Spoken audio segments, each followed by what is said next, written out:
বন্ধুরা, আরজি কর মেডিকেল কলেজের প্রাক্তন অধ্যক্ষ সঞ্জীব ঘোষকে নির্দোষ প্রমাণের জন্য তৃণমূল এবং তৃণমূলের নেতারা এত মরিয়া কেন হয়ে পড়েছে আমি বুঝতে পারছি না। একথা আমি বলছি না। দেখুন, এইখানে যাকে দেখতে পাচ্ছেন দেবাংশু ভট্টাচার্য, ইনি তৃণমূল কংগ্রেসের আইটি সেলের প্রধান। ইনি একটা টক শোতে যে কথাগুলো বলছেন তাতে সেটাই প্রমাণিত হয়, এবং তার দাঁত ভাঙা জবাব কিন্তু দিয়েছেন এই অনুষ্ঠানের সঞ্চালক ঋতব্রত। তাই দেরি না করে পুরো ভিডিওটা শুরু করি এবং আপনারাও থাকুন আমার সঙ্গে, দেখুন কি বলছেন ইনি। ধরুন আপনার চ্যানেলেরই কোনো একজন স্টাফের বিরুদ্ধে বিরাট রাগ এবং উনি একজন খুব খারাপ মানুষ, কাউকে প্রাণে মেরে দিতে চাইছেন। আমি বিশ্বাস করি তিনি খুন করার জন্য R+-এর এই অফিসটাকে চুজ করবেন না, এটা আমি বিশ্বাস করি, যদি বিন্দুমাত্র বুদ্ধিকারক থেকে থাকে। ফলে স্বাভাবিকভাবে এটা যদি ইনস্টিটিউশনাল মার্ডার হয়, যদি খুনটা এই কারণে হয়ে থাকে যে তিলোত্তমাকে চুপ করাতে হবে, ও কিছু দুর্নীতির কথা জেনে গিয়েছে, তাহলে কি খুব জরুরি ছিল খুনটা আরজি কর প্রেমিসিসেই হতো? বা যারা খুনটা করালেন আরজি কর প্রেমিসিসেই করালেন কি এই কারণে যে খুনটা হওয়ার পর তো জবাব দিয়ে তাদেরকেই করতে? আমি এখানে একটু উত্তর দেবো। অসাধারণ, মানে এই যে প্রসঙ্গটা নিয়ে এলে এই জন্যই দেবাংশু ভট্টাচার্য এত জনপ্রিয়তা আর এত শত্রু রাজনৈতিক মহলে। কি সুন্দরভাবে এইটা বললে R+-এর ঘটনা এবং আরজি করের ঘটনা। কিন্তু আবার এটাও তো ঠিক, বিনাশকালেই তো বুদ্ধি নাশ হয়, এক। দ্বিতীয়, আমি যদি আরজি করে থাকতাম, যদি সন্দীপ ঘোষের জায়গায় আমি থাকতাম, আর যদি আবার এরকম বিনাশকালে বুদ্ধি নাশ হতো এবং এই ধরনের ঘটনা ঘটাতাম, আরজি করের থেকে ভালো জায়গা কোথায় পেতাম?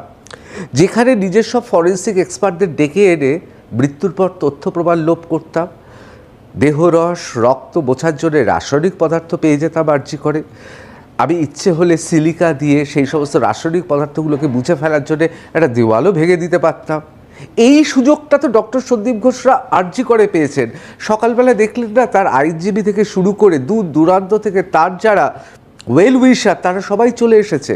এবং কি সুন্দরভাবে, ভাবুন, 51 ফিটের মধ্যে 41 ফিট ছেড়ে রেখে সবাই 11 ফিট বা 10 ফিটের মধ্যে দাঁড়িয়ে আছে। একদম সঠিক, এইটা তো আরজি কর ছাড়া কোথাও হতো না। একদম সঠিক কথা বলছেন। আমার 3টে উত্তর আছে। প্রথম, আপনার এই প্রশ্নের উত্তর, সন্দীপ ঘোষের যদি কাউকে চুপ করাতে হতো, আজকে আপনি যে কারণে আজকে আমি এসছি আপনার এখানে প্রোগ্রামটা করতে, যেটা নিয়ে আপনারা প্রত্যেকদিন এখন শো করছেন লাস্ট 1-1.5 মাস ধরে, ইস্যুটা আরজি করতো। দেখুন, ভারতবর্ষের মাটিতে খুন রোজই হচ্ছে, রোজ খবর পাওয়া যাচ্ছে আজকে এই নালার পাশ থেকে একটা দেহ উদ্ধার হলো, এই পুকুরের পাশ থেকে একটা দেহ উদ্ধার হলো। এই ব্যাপারটা তো সেন্সিটিভ কেন? কারণ খুনের সাথে রেপটা জড়িত। দেবাংশুকে না থামিয়ে পারলাম না আসলে।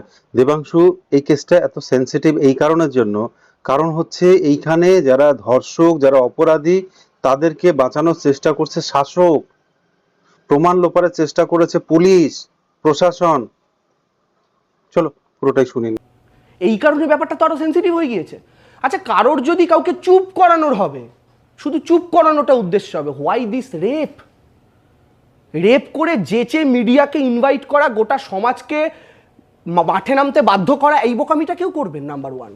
নাম্বার 2, আমি হাসপাতাল প্রেমিসিসে মার্ডার করে আমি আমার লোকেদের দেখে আস্তে আস্তে প্রমাণ ডিলিট করব, এটা আমার জন্য বেশি সহজ কাজ, নাকি কোনো একজন, যেটা আপনাদের খবরে আমরা প্রায় দেখি, কোনো একজন সুপারি কিলারকে ধরে রাস্তাঘাটে কোনো একটা অ্যাক্সিডেন্টের মতো করে খুনটা করিয়ে দেওয়া, যে ক্ষেত্রে হয়তো আপনারা খবরও পেতেন না, হয়তো জানতে পারতেন কারোর একটা কোথাও অ্যাক্সিডেন্ট হয়েছে, কোনো দিন 1 বছর 1.5 বছর পর সেই মামলাটা হয়তো গিয়ে জানা গেল খুনের মামলা, ততদিনে এটা নিয়ে আর কেউ ইন্টারেস্টেডও থাকতো না। এটা কিন্তু সাধারণ মানুষ বুঝতে পারছে।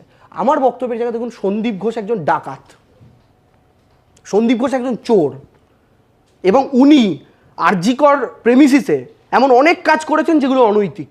আমি এটা বিশ্বাস করি, এবং রাজ্য সরকারের মদতে একদম দেখার মতো ছিল শেষ রেসপন্সটার পরে। কিন্তু তারপরেও ভাঙবো তবু মচকাবো না, এরকম ভাবে ডিফেন্ড করার চেষ্টা করছে দেবাংশু। যাই হোক বন্ধুরা, ভিডিওটা এখানেই শেষ করছি। আপনাদের এই ভিডিও সম্বন্ধে মতামতটা কি? সত্যি কি রাজ্য সরকার অপরাধীদের বাঁচানোর চেষ্টা করছে? না হলে পরে এই ধরনের যারা প্রবক্তা তারা এই ধরনের মন্তব্য কেন করছে টিভি শোতে এসে? আপনাদের মতামত কমেন্ট বক্সে অবশ্যই লিখে জানাবেন। দেখা হচ্ছে পরবর্তীতে অন্য কোনো ভিডিওতে। ততক্ষণ পর্যন্ত ভালো থাকবেন, সুস্থ থাকবেন। নমস্কার।